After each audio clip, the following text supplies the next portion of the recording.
세리 마태 이제 9장에 보면은 마태를 이제 부르시는 제자로 부르시는 그 이야기가 나오지만 이 마태복음의 저자는 세리 마태입니다. 레위라고도 하고요, 연합이라는 뜻을 가지고 있습니다. 그는 세상과 연합한 사람이었어요. 물질과 연합한 사람이었어요. 그런데 예수를 만나고 예수의 제자가 되고 이제 예수님과 연합하고 하나님과 연합하여 하나님의 뜻을 이루는 하나님의 백성이 되었습니다. 그래서 이 사복음서 중에 마태복음을 기록한 복음서의 저자가 되었습니다. 누구에게 붙어 있는가? 누구를 따르는가? 이것은 참으로 중요한 결정이 되어지는 것입니다. 마태복음은 1장에서부터 4장까지는 하나님의 말씀을 이루시는 하나님 아들 예수 그리스도의 모습을 보여주고 있습니다. 그래서 선지자 누구의 말씀을 이루려 하심이라, 이런 부분들이 많이 반복이 되어지고요, 약속의 성취를 이루시는 하나님의 모습을 볼 수 있고, 예수 그리스도 또한 이 말씀의 성취대로 이루어지는 것을 볼 수가 있습니다. 5장, 6장, 7장 우리가 살펴보았는데요, 천국 대헌장 산상수훈의 말씀은 너희도 온전하라, 내가 온전함과 같이 너희도 온전하라. 그래서 이 모세의 율법과 예수 그리스도의 가르침을 비교합니다. 너희는 옛사람 모세에게서 이러이러이렇게 말씀을 들었는데 나는 너에게 이르노니. 그래서 예수님은 율법을 폐하러 오신 분이 아니라 율법을 완성하러 오신 분이시고, 율법의 근본 정신, 그 목적들을 다시 재해석해 주시는 그런 예수님의 모습을 볼 수 있습니다. 그리고 이제 오늘 8장과 9장에서는 이제 예수님께서 행하신 10가지, 이 마태복음에 나오고 있는 10가지 이 기적 사건의 이야기가 차례대로 기록이 되어져 있습니다. 그래서 8장 첫 번째 1절에서 여러분 4절까지 보시면 이제 산상수훈을 마치고 예수님이 산에서 내려오십니다. 그래서 수많은 무리들이 따르게 되어지는데, 이제 한 나병 환자를 고쳐주시는 예수님의 모습입니다. 그러니까 10가지 기적 사건을 통해서 드러내고자 하는 가장 궁극적인 목적은 예수님은 누구신가? 예수님은 어떤 분이신가? 그래서 간혹 신학자들은 이 10가지 기적 사건을 또 이제 구약의 출애굽기 모세와 비교해 가지고 바로왕 앞에서 10가지 재앙을 행하지 않습니까? 그래서 이렇게 또 모세와 비유해서 이 10가지 기적 사건의 모험을 또 마태가 이렇게 의도적으로 기록해 놓았다라는, 그렇게 또 연구를 하시는 분도 있습니다. 그래서 나병 환자, 불치병입니다. 난치병이고요, 아주 정말 죄인의 질병 중에 하나예요. 불결하고 정결하지 못한. 그런데 예수님께서 치유해 주시고 고쳐주세요. 손을 대세요. 만져주세요. 그리고 이제 5절에서부터 보면은 이제 한 백부장인데 이 로마 군대의 장관이죠. 그 종이 이제 몹쓸병에 걸리게 되었습니다. 중풍병입니다. 역시 이것은 이제 예수님께서 단순히 유대인의 구원자 메시아로 오신 분이 아니라 이방인들, 이 로마인들, 그들에게도 이 메시아로 오셨음을 또 보여주고 계시고요. 14절에서는 이제 예수님이 베드로의 장모님을 고쳐 주십니다. 이것은 이제 여성, 당시에 어떤 소외된 자들, 약자들, 이 성의 그 개념을 넘으시는 거죠. 남성 중심의 그런 시대, 그 상황 속에 이제 소외된 자, 약자들, 이 여성들까지도 역시 가서 손을 만져서 손으로 이렇게 열병을 치유해 주시고, 그것은 또한 모든 이 말씀 그 외에 많은 사람들이, 환자들이 예수님 앞에 나와서 이제 나음 받기를 원하는데 예수님께서 말씀으로 고쳐 주시고, 이것은 이제 구약 성경의 이사야 53장에 바로 이사야 선지자의 그 모든 질병을, 또 연약한 그 모든 것을 담당하셨다라고 하는 이 말씀을 이루시는 예수님의 모습을 보여줘요. 이렇게 세 가지가 나오고, 그 다음에 또 그 중간에 이제 18절에서 22절까지는 이 나를 따르라고 하는 이 제자도에 관한 이야기가 이렇게 살짝 삽입이 되어져 나오고, 이제 오늘 본문의 말씀에 이제 바람과 바다를 꾸짖어서 이 자연의 기적을 행하시는 예수님의 모습, 그리고 또 하나는 이제 축귀, 귀신을 몰아내시는, 귀신의 권세를 무너뜨리시는 그런 예수님의 기적. 그다음 9장에 바로 이어져서 또 중풍병자를 고쳐 주십니다. 그렇게 되고, 그 다음에 마태를 부르시고 금식 논쟁이 또 이 기적 사건 세 가지 이후에 살짝 들어갔다가, 그리고는 이어서 이제 회당장 야이로의 딸을 고치러 가는 중에 12의 혈류병을 앓았던 여인을 고쳐 주시고, 그리고 두 맹인을 고쳐 주시는 이 이야기로, 또 말 못하는 사람을 고쳐 주시는 기적의 이야기로, 이렇게 8장과 9장 10가지 기적 사건들이 이렇게 일어나요. 장소도 보시면은 여러분 산에서 내려오신 후에 그 다음에 로마의 백부장의 하인은 가버나움, 그러니까 갈릴리 사역의 중심지역, 갈릴리 호수를 중심으로 해서 이제 저희가 지도를 이렇게 보면 왼쪽에 이 서쪽 이 가버나움 중심에서 예수님이 배를 타고 갈릴리 호수를 왔다 갔다 이렇게 하시면서, 이 동쪽에 이 데가볼리, 여기는 이 거라사 지방, 거라사인의 지방, 데가볼리, 데가라고 하는 것은 10이고요. 볼리는 여러분 폴리스, 마을, 도시를 말합니다. 그러니까 이 갈릴리 동쪽에 당시 10개의 이방인들의 그런 마을, 대표적인 중심지가 이제 거라사인, 거라사 이런 지역들. 그래서 갈릴리 중심에 지금 10가지 기적 사건. 그래서 결론은 예수님은 누구신가? 오늘 이제 풍랑을 잔잔케 하시는 그런 예수님의 모습을 보면서도 제자들은 예수님과 함께 있으면서도 이가 누구이신가? 이분이 누구시지?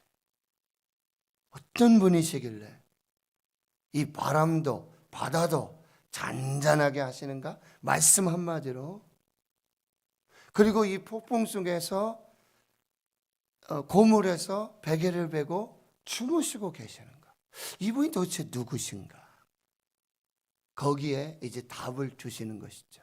모든 질병을 고치시고 치유하시는 메시아 예수 그리스도, 그리고 자연의 모든 것까지도 창조주가 되셔서 다스리고 통치하시는 예수 그리스도, 귀신, 이런 영적인 이런 어둠, 흑암, 악한 영의 이 모든 것까지도 바로 예수님이 다스리시고 통치하시는 그 역사. 그래서 예수님이 누구신가? 이거를 이제 우리가 볼 수 있게 되어집니다.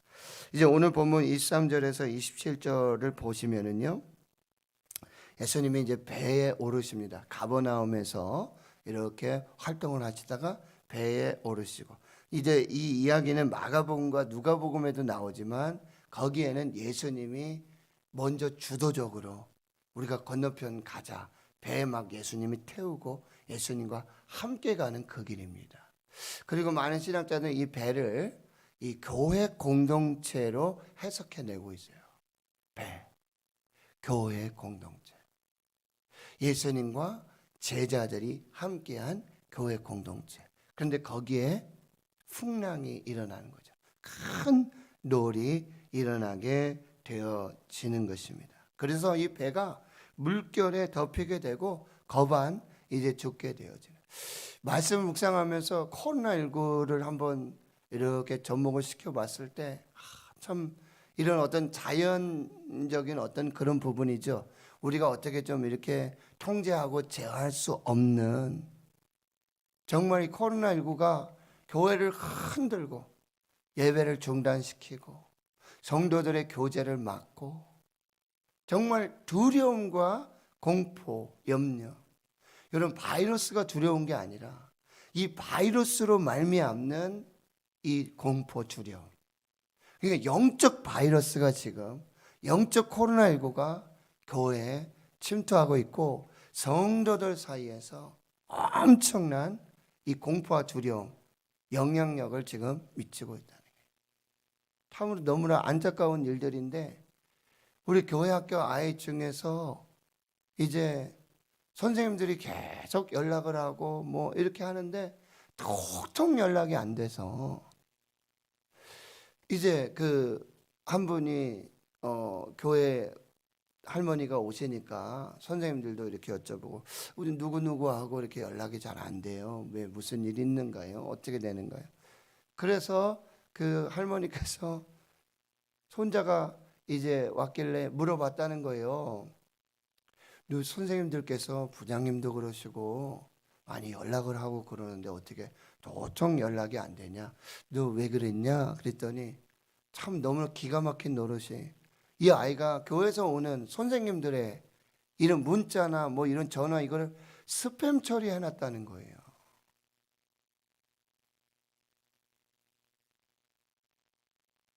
여러분, 안 놀라십니까?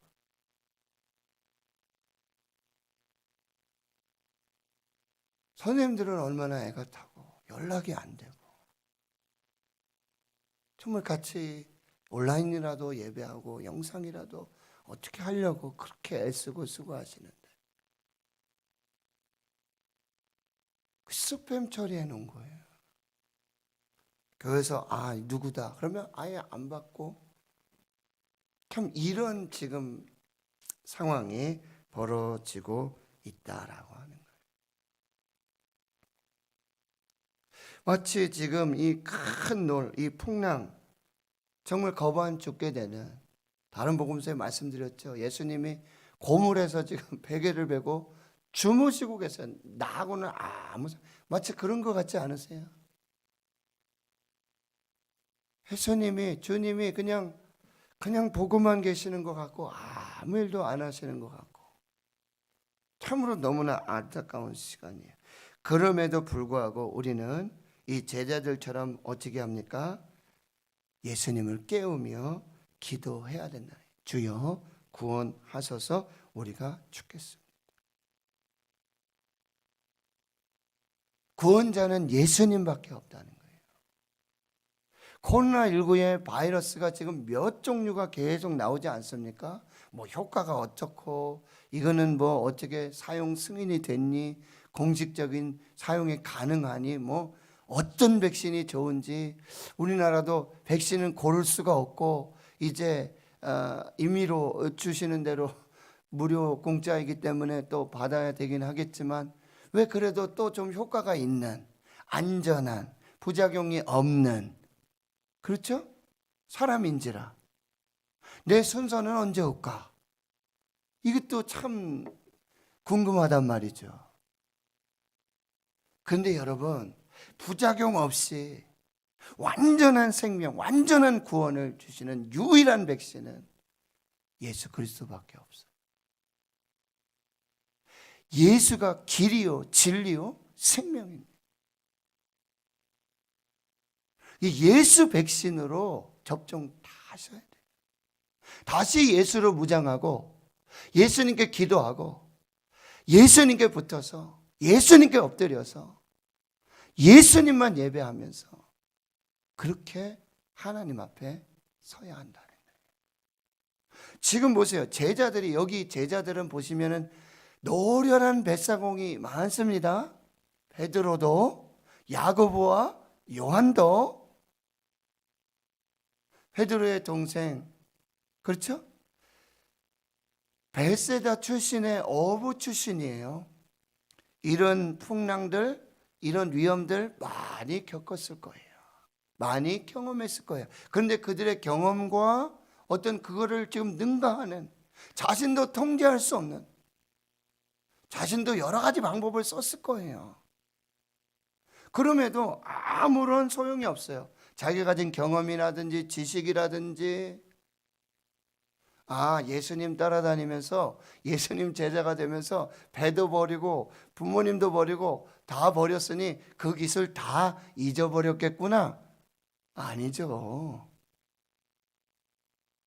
근데 지금 제자들도 꼼짝달짝하지 못하고 아무것도 할 수 없는, 자신들이 가진 능력이나 지식이나 경험이나 이게 아무 소용없는 그런 지금 풍랑이에요.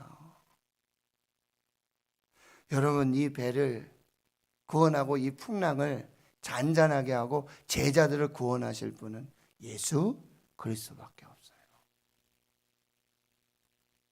그래서 예수님을 붙들어 흔들어 깨우는 것입니다. 주여 구원하소서, 우리가 죽겠나이다. 그런데 여러분, 기가 막히죠? 예수님 일어나셔서 어떻게 하십니까? 어찌하여 무서워하느냐? 믿음이 작은 자들아. 그리고는 곧 바람과 바다를 꾸짖으셨다. 이 꾸짖다라는 단어는 바로 귀신을, 예수님이 귀신을 쫓아내실 때 쓰셨던 그런 단어와 똑같습니다. 이것은 뭐냐면 바로 이 바람과 이 바다의 이 배후에 있는 영적 세계를 예수님 보신 거예요. 여러분들이 코로나19 배후에 있는 어떤 영적인 이 영적 싸움들, 이것들을 우리가 볼 수 있어야 돼요. 영안을 열어서 기도하면서 말씀으로 분별하면서 그 악한 사탄 마귀는 뭐예요? 예수 이름으로 대적해야 되는 거죠. 그런데 예수님 한마디로 잠잠하라, 고요하라. 다른 복음서에 잠잠하라, 고요하라. 바람과 바다가 귀가 있는데 가능하죠? 왜요? 바로 예수님은 하나님의 아들이시고 하나님이시고, 하나님은 말씀으로 천지를 창조하신 하나님.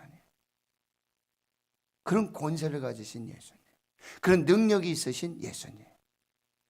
역시 우리가 예수 이름으로 잠잠하라, 고요하라, 평안하라. 교회를 흔들고 성도들을 두렵게 만들고 예배하지 못하게 만들고, 이런 영적인 이런 사탄의 배후 마귀, 이런 역사들을 예수 이름으로 대적하고 다시 잔잔케 하시고 평안케 하시는 그 예수님으로 승리하는 저와 여러분이 되어야 될 줄 믿습니다. 바람과 물결, 바다를 보지 마시고 환경 보지 마시고 예수를 보고, 그리고 예수님께 기도하고 예수님으로 인한 그 구원의 역사를 우리가 소망하며 믿음으로 예수님과, 여러분 예수님과 함께 가는 그 길에도 풍랑이 와요. 예수님과 함께 가면 예수님이 함께 가시는데 아니에요. 그런데 여러분 보세요. 예수님과 함께 가는 그 길에, 그 동행에 그런 어려움과 풍랑, 환난을 우리가 예수 믿으면서 예배하면서 기도하면서 가요. 그런데도 육신의 질병도 오고 참 경제적인 어려움도 있고 관계의 어려움도 있고 많이 어려워요. 그러면 예수님이 나를 미워하시는구나, 예수님 아무것도 안 하시는구나, 그런 게 아니라 예수님이 함께하여 주시고 동행하여 주심을 더욱 분명하게 깨달아 알 수 있는 기회가 되는 것입니다. 우린 코로나19로 하나님이 교회를 얼마나 사랑하시는가, 예수님의 몸된 교회, 주님의 몸된 교회를 얼마나 사랑하시는가, 그리고 하나님의 백성들, 주의 성도를 얼마나 사랑하시는가, 어떻게 구원하시는가, 어떻게 생명을 주시는가를 우리는 반드시 보게 될 것입니다. 하나님께서 교회를, 또 예수님께서 교회를 다스리시고 주의 성도들을 구원하시는 역사를 우리는 보게 될 것입니다. 그래서 우리가 담대하게 믿음으로, 이가 누구신가, 예수님은 구원자이십니다. 예수님은 생명의 주관자이십니다. 예수님은 창조주이십니다. 예수님은 이 모든 자연의 이 환경 조건도 다 다스리실 수 있는 부분이시고, 그리고 그 배후에 영적인 사탄 마귀의 역사까지도 꾸짖으시고 역사하시고 구원하시는 하나님이 되시는 줄 믿습니다. 오늘도 담대하게 기도하면서 믿음으로 말씀으로 예배 중에 하나님께서 역사하시는 그 은혜로 우리가 살고 구원을 찬양하고 노래하고 영광 돌리는 회복된 여자가 있기를 주의 이름으로 축원합니다. 하나님 감사합니다. 오늘 이 새벽에 주님의 몸된 성전 은혜 보좌 앞에 하나님 나왔습니다. 코로나19의 그 풍랑이, 그 물결이, 그 세력이 얼마나 두렵고 염려, 근심, 걱정입니다. 그러나 주님 함께 하시니 감사합니다. 교회를 지켜주시니 감사합니다. 동행하여 주시니 하나님 감사합니다. 주여 이제 구원하여 주시옵소서. 주여 이제 소멸되고 종식되게 해 주시옵소서. 이제 코로나19를 두려워하지 않고 하나님을 경외하며 예수님을 믿는 믿음으로 이제 예수 백신으로 교회가 살고 성도들이 사는 그 귀한 생명의 역사가 있게 해 주시옵소서. 오늘도 예배에 성령의 감동을 주시고 사랑하는 성도들의 마음에 감동 주셔서 은혜의 보좌 앞으로 주님의 몸된 성전으로 달려나와 예배할 수 있도록 하는 도와주시고, 모든 두려움과 모든 연약함들이 예수 이름으로 저 예배로 말씀으로 기도로 다 떠나가는 역사가 있게 해 주시옵소서. 두려워하지 말라. 내가 너와 함께 함이라. 우리와 함께 하시고 임마누엘 동행하시는 그 예수님 의지하여 믿음으로 승리하는 저희들 모두가 되게 해 주시옵소서. 이제는 우리 구주 예수 그리스도의 은혜와 하나님 아버지의 무한하신 사랑하심과 성령의 교통하심이 이제로부터 영원토록 함께 하시옵기를 간절히 축원하옵나이다. 아멘. 네, 오늘